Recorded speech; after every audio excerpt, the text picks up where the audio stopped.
Comedy ಕಿಲಾಡಿಗಳು season 3ಯ winner ಆಗಿದ್ದ ರಾಕೇಶ್ ಪೂಜಾರಿ ನಿಧನರಾಗಿದ್ದಾರೆ. ಹೌದು, ಗೆಳೆಯನ ಮದುವೆಯ ಮೆಹಂದಿ ಕಾರ್ಯಕ್ರಮದಲ್ಲಿ ಪಾಲ್ಗೊಂಡಿದ್ದಂತಹ ರಾಕೇಶ್ ಪೂಜಾರಿ ದಿಢೀರನೆ ಹೃದಯಘಾತದಿಂದ ಕುಸಿದು ಬಿದ್ದಿದ್ದಾರೆ. ಉಡುಪಿ ಜಿಲ್ಲೆಯ ಕಾರ್ಕಳ ತಾಲೂಕಿನ ನಿಟ್ಟೆ ಎಂಬ ಗ್ರಾಮದಲ್ಲಿ ಮದುವೆಯ ಕಾರ್ಯಕ್ರಮಕ್ಕೆ ರಾಕೇಶ್ ಪೂಜಾರಿ ಅಟೆಂಡ್ ಆಗಿದ್ದರು. ಆ ಒಂದು ಸಂದರ್ಭದಲ್ಲಿ ಹೃದಯಘಾತದಿಂದ ರಾಕೇಶ್ ಪೂಜಾರಿ ದಿಢೀರನೆ ಕುಸಿದು ಬಿದ್ದಿದ್ದಾರೆ. ನಂತರ ಸ್ನೇಹಿತರು ರಾಕೇಶ್ನನ್ನ ಖಾಸಗಿ ಆಸ್ಪತ್ರೆಗೆ ಸೇರಿಸಿದ್ದಾರೆ.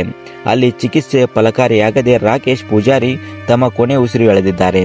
ಇಷ್ಟು ದಿನ ನಗಿಸಿ ಕೊನೆಗೆ ದೈವಾಧೀನರಾಗಿದ್ದಾರೆ ರಾಕೇಶ್ ಪೂಜಾರಿ. ರಾಕೇಶ್ ಪೂಜಾರಿ ಬಗ್ಗೆ ನಿಮ್ಮ ಅನಿಸಿಕೆ ಅಭಿಪ್ರಾಯವನ್ನು ತಪ್ಪದೆ ಕಮೆಂಟ್ ರೂಪದಲ್ಲಿ ತಿಳಿಸಿ.